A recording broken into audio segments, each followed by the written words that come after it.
Happy Thanksgiving, everybody. We have officially 6 days until early signing day for Nebraska. So in today's video, I'm going to go over an update around a certain 5-star recruit the Huskers are going after. You know who it is.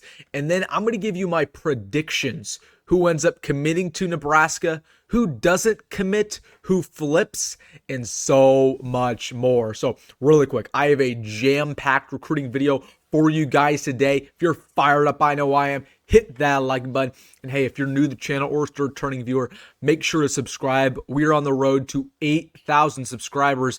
And I post Nebraska football content not only every day, but I post Nebraska recruiting videos that you're not going to get anywhere else on Husker YouTube. So if you're a diehard fan, make sure to subscribe. You will be thanking yourself that you did. But without further ado, let's get into it. Talking about Nebraska recruiting. We have 6 days until early signing day. A lot of these recruits are going to put pen to paper and officially pledge to their school in Nebraska. They have a lot of stuff under the woodworks right now. Multiple recruits that they're going after, trying to flip, trying to get to commit. And let's get into it. So again, as of right now, Nebraska has the 23rd best class in America, according to 24/7 Sports. But they're trying to improve that to a top 20, maybe even a top 15 class if they can get the guys that are after. Let's start it off with the most notable target for Nebraska. You know who it is, 5-star Michael Terry. So this has been an incredible recruiting process. Again, 6 days left. He's likely going to pledge on signing day or around that time. But we've been talking about this guy since March. He was initially going to commit in July. Then he moved it back to the fall. Then he moved it back to October.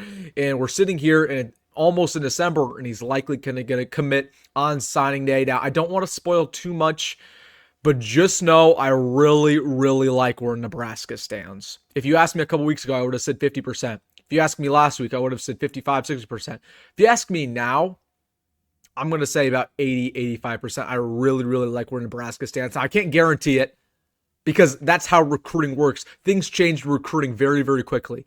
Specifically, when we're talking about a school like Texas.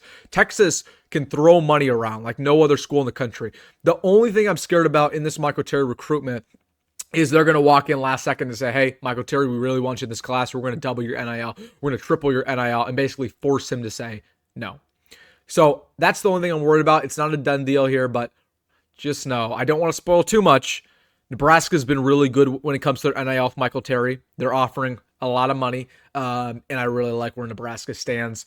So 80, 85%, is it a done deal? No, but just know that Nebraska is in a very good place for this commitment that will likely happen on Wednesday. So Michael Terry, again, down in Nebraska, Texas, Oregon's been out of it for a while, but I really like where Nebraska stands. And, for the people that don't know why Michael Terry is likely going to commit to Nebraska, it's because of the way we're going to utilize him in this offense. He's going to be a focal point. He might start as a true freshman. Although he loves Texas and he grew up to be a fan, and of course he's a guy coming out of the state of Texas, he is concerned with his usage. He knows that it's going to be hard to really get playing time at Texas. Obviously, the offense is not oriented around him. That's completely different at Nebraska. He knows that if he comes here, he's going to start maybe on day one, and the offense will be pretty much revolve around his talent. So that's an update there around Michael Terry. Again, don't want to spoil too much. 80, 85% is what I want you guys to remember. But again, not a done deal. So I'm going to predict that Michael Terry does commit to Nebraska. Again, not a done deal. But if you're taking that 80, 85%, we're going to add Michael Terry in this class. So if we add him, according to 24/7's calculator, that moves Nebraska up to about 240 on their team score, which would move them to the 19th best class in America. So I'm predicting Michael Terry to commit. Is a done deal? No, but that's how I'm feeling right now. 6 days until signing day.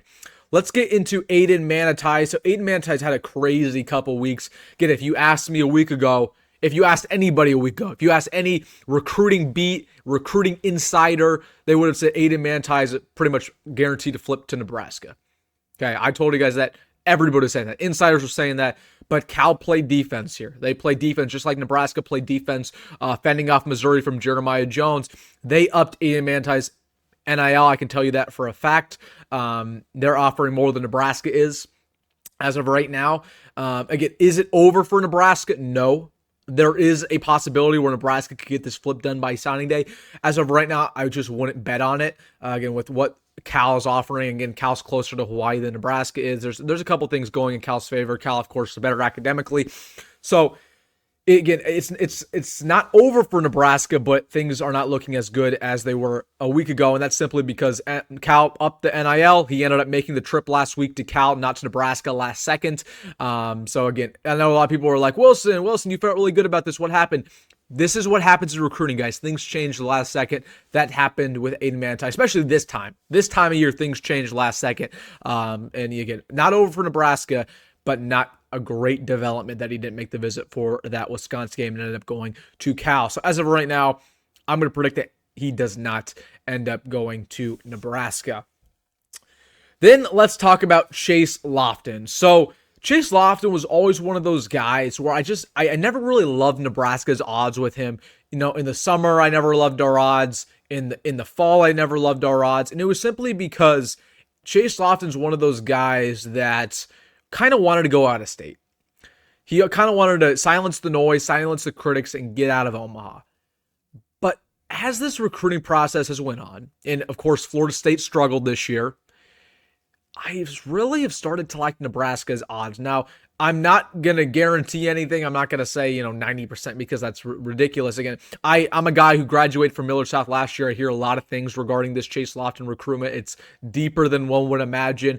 But the fact that Bear Tenney decommitted from Nebraska, obviously this offense is going in a different direction. It was kind of a mutual parting of ways. There is no reality, at least in my mind, that Nebraska doesn't have a tight end commit in this class. They will do what it takes to get Chase Loftin, especially after I was at that state championship game. I was there front row. You know who was also there? Matt Rhule was there. I saw him. I saw Dylan Raiola. They were watching Miller South play football. They were watching Chase Loftin play football. Chase Loftin dominated that football game. He was open 24/7. He had a one-handed snag that was unbelievable. It was ridiculous. So I think Chase Loftin will end up being in this class, contrary to what I believed, at least even a month ago. But just with the Bear Tenney situation and with how well he played in the state championship in front of Matt Rhule, I just find it hard to believe that we're going to pass up on him and we're not going to do what it takes to keep this guy in the state of Nebraska. So there we go. Put him in to this class. Now we're at 242. Nebraska State's put at number 19. Last guy I want to talk about is, of course, Mr. Cortez Mills. So I get more Cortez Mills questions than Michael Terry questions at this point, which is crazy to me. Again, there's this perception around Nebraska recruiting for whatever reason that Nebraska has a really good chance with Cortez Mills. Again, from at least my perspective, a guy who's pretty locked into recruiting, I hear things. It's been radio silent on Cortez Mills. Really, really radio silent. And of course, I know that Dawson Merritt said in an interview that he's trying to flip two guys, and a lot of people just assume that was Cortez Mills. I just don't know if that's the case. I think Cortez Mills is a phenomenal prospect, and I think Nebraska is trying to really get him in here, and he is a wild card. Like, I can't even give you an estimate. I can't even give you a percentage of the odds he ends up flipping Nebraska because I have no idea because it's been radio silent. But I will tell you this. Once again, he rushed his commitment to Oklahoma. I don't think he's going to stick with Oklahoma. Would not be shocked if he ends up flipping here last second. TJ Lateef has been instrumental in trying to peer recruit him. But a lot of people are saying it's like the most probable out of all four of these guys just talked about. Like, I just don't get where that's coming from. Cortez Mills has never received a crystal ball to Nebraska. He only took about a couple of visits here. He was at the spring game, obviously, and he was here for the Colorado game. But again, besides that, the Cortez Mills recruitment, I just never really felt like Nebraska was that massive player. So I'm not going to predict that we flip him, but it's going to be interesting to see if he signs on Wednesday. I don't know if he signs. He might wait until January to sign. Okay, same thing with Chase Loftin. Like, Chase Loftin might not sign on Wednesday. That's what I've been hearing, that, he might not sign. He might push this back. We will see. But when it comes to Cortez Mills, I have a hard time convincing myself that I'm going to put him in this class. So I'm not going to predict it right now. So again, I expect us to get Chase and Michael Terry. I just don't know where we stand with Cortez. I get so many questions about, I'm going to be completely honest with you guys. I get so many questions about Cortez Mills. it has been the most radio silent recruitment. Any insider has not heard anything. Like you go to these beat reporters, they're not making articles about Cortez Mills. He's not talking to beats. He's not talking to guys like me either. So don't know what's going on with this Cortez Mills recruitment because it's been radio silent. But I will tell you this: Dawson Merritt, TJ Lateef, Dayton Raiola. Those three have been trying to flip this guy. Just know that. Those three. So anything could happen with Cortez Mills, but I want to talk about him. But he would be crazy. If we can get this guy in this class, oh my goodness. Because Cortez Mills, I believe, is one of the best wide receivers recruited in America. I believe he should be a 5-star when you watch him on film. He's just as good as Michael Terry. I believe that. So Cortez Mills, that's what I want to say about Cortez Mills. But again, my prediction is that we land Michael Terry and we land Chase Loftin. I can't make a really educated guess about Cortez Mills because it's been so radio silent. I imagine we're going to hear things in a couple days. But again, this perception that it's a lock is ridiculous to me because it's far from a lock. Far from a lock. That's all I'm going to tell you on Cortez Mills. So once again, going back out here, I don't want to spoil everything with Michael Terry. Like where Nebraska stands. That's all I'm going to say for now. Aiden Manutai, Nebraska's not out of it, but Cal did some significant damage over the last couple days to Nebraska's odds. Chase Loftin's been a wild recruiting process, but Nebraska, for the first time ever, I really feel like has a really good shot at landing him.